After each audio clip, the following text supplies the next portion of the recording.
Continuamos con Pasaron Cosas, ya está con nosotros conectado a videollamada Jorge Elbaum, a quien le agradecemos esta posibilidad de comunicación. Jorge, ¿cómo estás? Muy buenos días. Buenos Hola, días. ¿qué tal? Muy buenos días, ¿cómo están por ahí? Muy bien, excelente. Bueno, Jorge, te contactábamos justamente para hablar de lo que está pasando en Argentina. Obviamente que el disparador más importante es esta condena que ha recibido Cristina Fernández de Kirchner. Y bueno, preguntarte cómo evaluás esta situación, qué se desprende de esto que está pasando en Argentina. En principio es la conclusión momentánea de un proceso de persecución sistemática llevado a cabo contra Cristina Fernández de Kirchner, obviamente por haberse animado a enfrentarse a los poderes concentrados de nuestro país.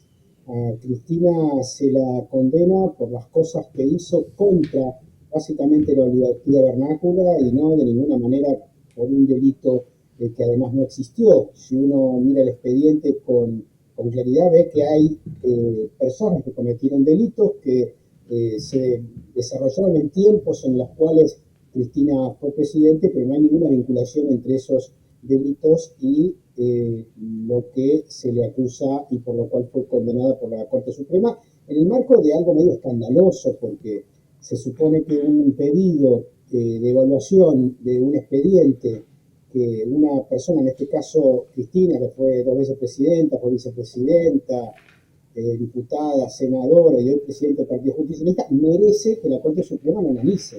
Bueno, no analizó nada y fue básicamente una operación política muy similar a la que sufren otros dirigentes de América Latina, han sufrido, como Lula, 2 años preso, como sufre hasta el día de hoy Rafael Correa, que está en el exilio, como sufre todavía su ex vicepresidente Glass, que está detenido, como ha sufrido de alguna manera también Evo Morales, teniendo que irse al exilio en el golpe producido básicamente por Yanine Áñez.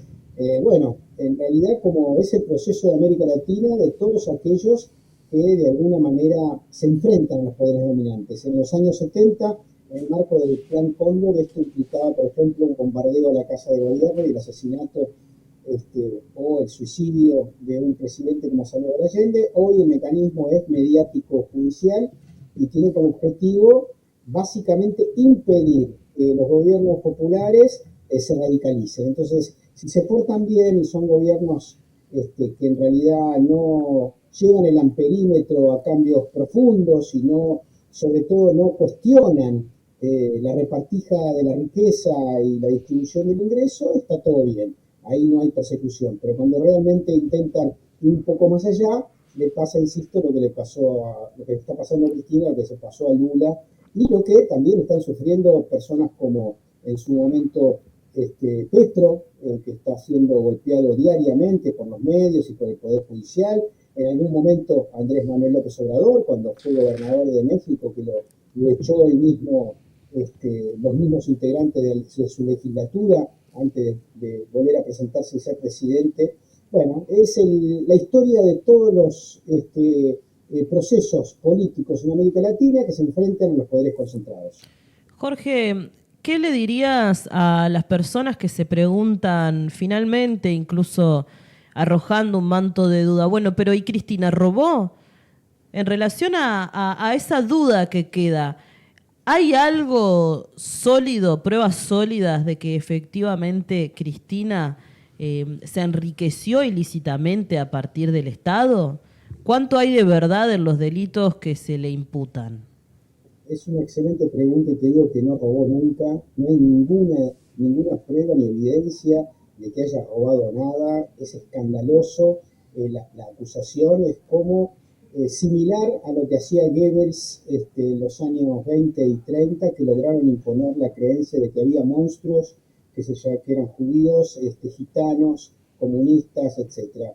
Cuando de los medios de comunicación, de las redes sociales, hay una ofensiva permanente sobre todo orientada a una actitud acrítica de un gran porcentaje de la población y sometida a esa población a la ilusión de que salirse del proyecto nacional y popular les va a permitir convertirse en un país del primer mundo, la asociación entre eso, entre lo aspiracional por un lado, lo racista por el otro, que existe en la Argentina fuertemente de manera muy eufemizada, y la repetición abrumadora de los medios, Cristina chorra, Cristina robó esto, Cristina robó, llega un momento en que mucha gente, obviamente, que sueña con ser lo que no es, empieza a creer que si repite esa fraseología se convierte inmediatamente en una persona blanca y de ojos claros, ¿no? Bueno, eso pasa y sin embargo todavía un tercio de la población argentina sigue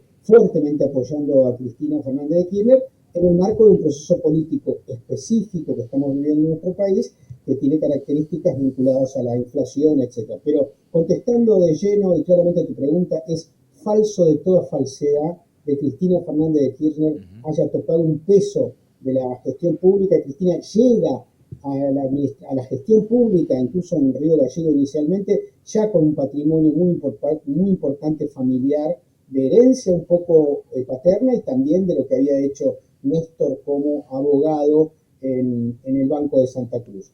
Es falso absolutamente y bueno, es terrible que esa mentira repetida 1000 veces se haya hecho carne en mucha gente que necesita repetir esa mentira para sentirse que está fuera del ámbito nacional y popular.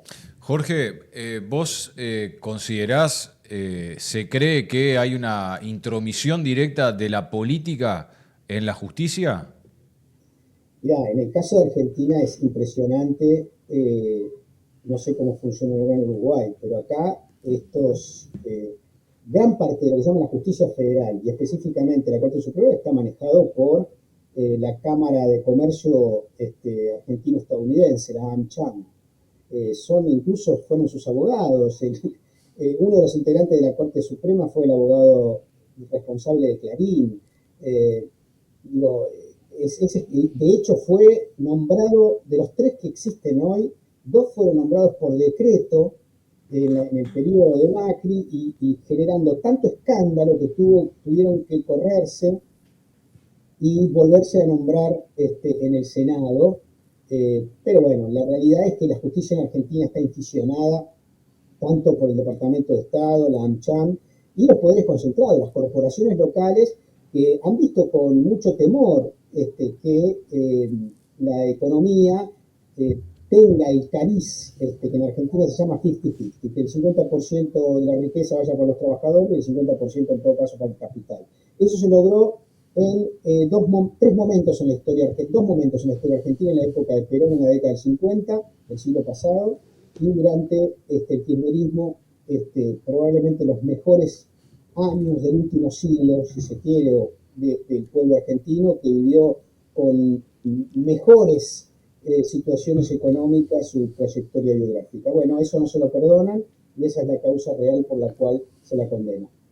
¿Qué pasa con el rol que tienen los medios de comunicación en Argentina y el poder que estos ostentan en relación a toda esta campaña que se ha hecho en contra de las figuras principales del kirchnerismo? Mira, agrego algo, teniendo en cuenta también ciertos cambios que se han hecho en relación a cómo se informa la gente. O sea, siguen teniendo peso los principales medios de comunicación en Argentina, teniendo en cuenta que también por ahí mucha población joven se informa en las redes sociales o en internet. ¿Cómo lo ves? Mira, ahí yo te diría la respuesta en 2 partes. Por un lado, siguen teniendo mucha influencia, sobre todo en los gestores de las decisiones, y son mafias, digamos. Es muy impresionante porque arman globos, incluso con propios mecanismos tecnológicos de bots y de robots dentro de las redes sociales, y manejan batallones de personas dedicadas básicamente a instalar escenarios o temáticas que después retoman los medios. Es decir, los medios de comunicación o de propaganda, diría yo, de la derecha, no solamente en Argentina, yo creo que a nivel global, se han modernizado y lo que hacen es instalar falacias, fake news, y retomarlas ingenuamente desde esos medios televisivos En Argentina hay un nivel de concentración enorme. Clarín tiene, además de diario, televisión, una de las empresas de telecomunicaciones más importantes y ahora quiere comprar la otra.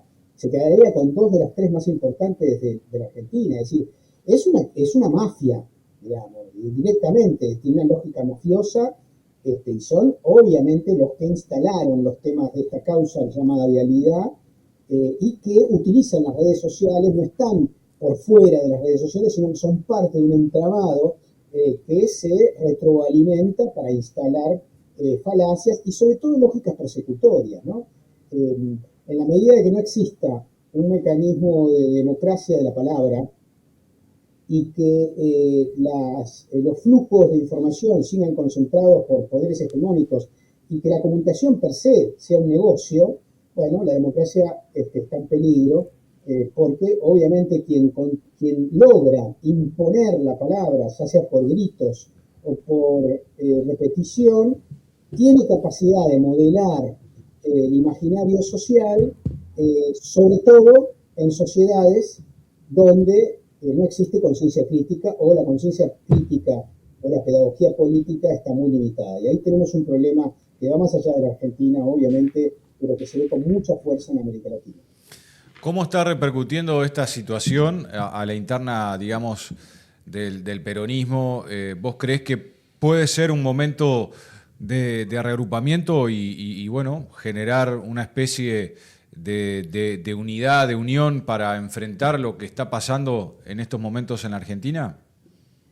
Indudablemente es un momento de crisis, de reagrupamiento obligado, y que pone el dedo en la llaga también de algunos errores cometidos en los últimos años de no visualizar y priorizar al enemigo por sobre las pequeñas diferencias fratricidas, ¿no?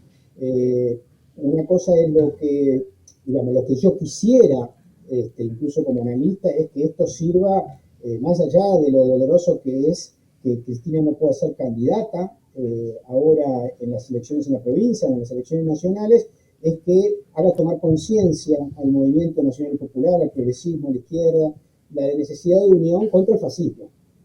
A diferencia de Uruguay, nosotros tenemos un gobierno fascista, y esto no es broma. En este momento Milei estos días estuvo apoyando al gobierno de Benjamín Netanyahu en Israel, que está cometiendo un genocidio en Gaza, tiene un nexo privilegiado con Donald Trump, con Meloni, con quien también estuvo. Es decir, es el eje fascista más importante que existe en la Argentina. Yo creo que acá hay una palabra que no estoy utilizando, si se quiere, rimbombante. Estamos frente en este momento a lógicas fascistas. El fascismo no empezó solamente en la marcha sobre Roma en los años 20 en Italia. El fascismo es, en términos de categoría política, la forma que asume el capital concentrado en todos los momentos de la historia para violentar los derechos de las mayorías. Bueno, estamos viviendo eso en Argentina. Estoy convencido que más temprano que tarde, no podemos decir un timing, no lo tenemos, pero que todo lo que está sucediendo va a converger, sobre todo cuando queden claro que estamos viviendo una gran falacia económica generada por Milei y por Macri, de que esto ha sido un paso en falso de la historia democrática de nuestro país. Bueno, te queremos agradecer por estos minutos que has compartido con nosotros al aire. En 2 minutitos me gustaría que me respondas una última pregunta. ¿Es conveniente la estrategia, finalmente, de meter a Cristina presa o de alguna manera termina otorgándole otro poder a quien quiere destruir? Porque sé que es algo que se ha planteado desde el análisis político en relación a este caso. Es muy difícil saber cómo se van a desarrollar los acontecimientos a partir de esta persecución. Están abiertas las posibilidades. Lo que sí hoy vemos es un reagrupamiento, un enojo generalizado de un porcentaje importante de la población argentina, y que desde mi punto de vista esperaría que eso genere un poder colectivo dispuesto a enfrentar al mileísmo, pero no podemos garantizarlo. Bueno, Jorge, entonces muchas gracias por estos minutos que compartiste con nosotros. Seguiremos observando la situación de Argentina. Dale, gracias a ustedes, un fuerte abrazo. Un gran abrazo. Era Jorge Elbaum analizando la situación argentina. Vamos a ir a una pequeña pausa, volvemos con el tramo final de Pasaron Cosas.